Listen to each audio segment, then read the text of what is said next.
Alors, je vais me présenter rapidement, Jérémy Gimnès. Tous ceux qui me connaissent savent que je suis avant tout quelqu'un de très axé sur le bien commun, sur l'intérêt général avant mon propre intérêt particulier et que je fais partie de la catégorie des gens qu'on qualifie souvent d'altruistes. Penser à l'intérêt collectif et penser aux autres avant moi-même, ça m'empêche pas de réfléchir par moi-même concernant par exemple le vaccin contre le Covid. Et en l'occurrence, en ce moment, je trouve que ça devient très important, surtout avec les délires de notre président actuel.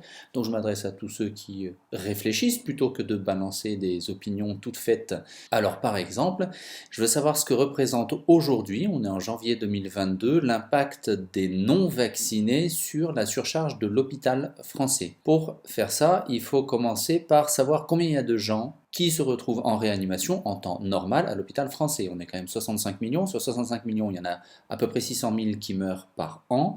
Donc ça en fait de toute façon des réanimations. Combien est-ce qu'il y a les dernières années de réanimation à un instant T? Je n'ai pas trouvé cette information. En revanche, j'ai trouvé que le nombre de réanimations en 2015 était sur l'ensemble de l'année de 241 092 chiffre de FHPMCO, qui est le syndicat des cliniques et des hôpitaux de France.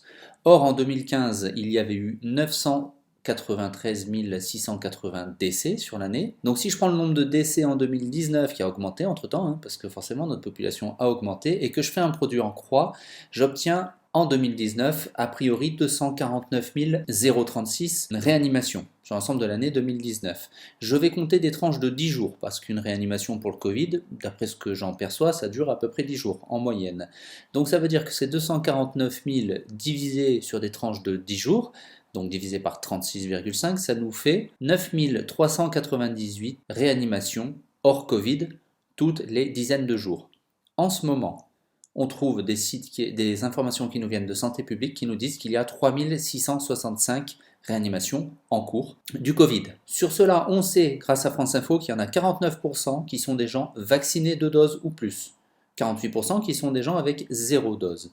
Et puis, entre les deux, il y a 3%, c'est qu'on ne sait pas. Il a déjà été établi plusieurs fois, et puis j'ai fait le calcul dans un autre tableau que j'ai déjà publié sur Facebook, que le niveau de protection, c'est-à-dire la probabilité de ne pas arriver en réanimation quand on est vacciné, est divisé par 8, plus précisément par 7,9. Ok, alors les réanimations Covid de gens vaccinés, c'est-à-dire ces 3665 multiplié par 49%, ça nous fait 1796 réanimations. D'accord? Les non vaccinés, 1759 réanimations. Parmi ces 1759, si tout le monde était vacciné, on pourrait diviser par 7,9. Mais il en resterait quand même 223 qui, de toute façon, seraient en réanimation, même en étant vaccinés, d'accord? 223.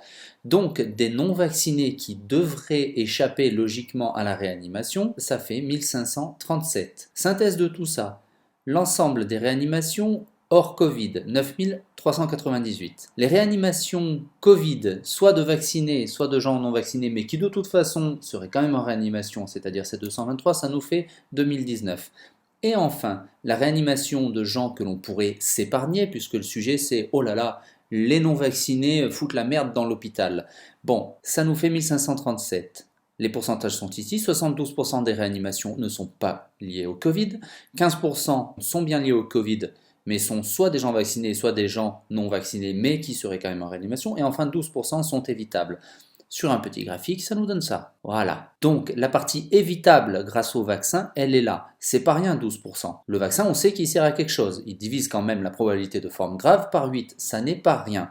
Mais c'est 12% de l'ensemble. Donc quand on nous dit que l'hôpital français, malgré tous les impôts que paye notre peuple, est dans une merde noire, et en sachant qu'il était déjà dans une merde noire parce que les hôpitaux étaient déjà en grève avant l'arrivée du premier variant du Covid, je ne sais pas comment des gens ont pu l'oublier, il faut se souvenir que c'est 73% à cause du manque de moyens. Ok. Ensuite, c'est 16% à cause du Covid, y compris pour les gens vaccinés. Et enfin, c'est 12% de, on va dire, surproblème à cause de la non-vaccination de gens. Une fois qu'on regarde avec les chiffres liés aux âges, on s'aperçoit que là, c'est surtout des gens au-delà de 75 ans non vaccinés qui créent ce 12%.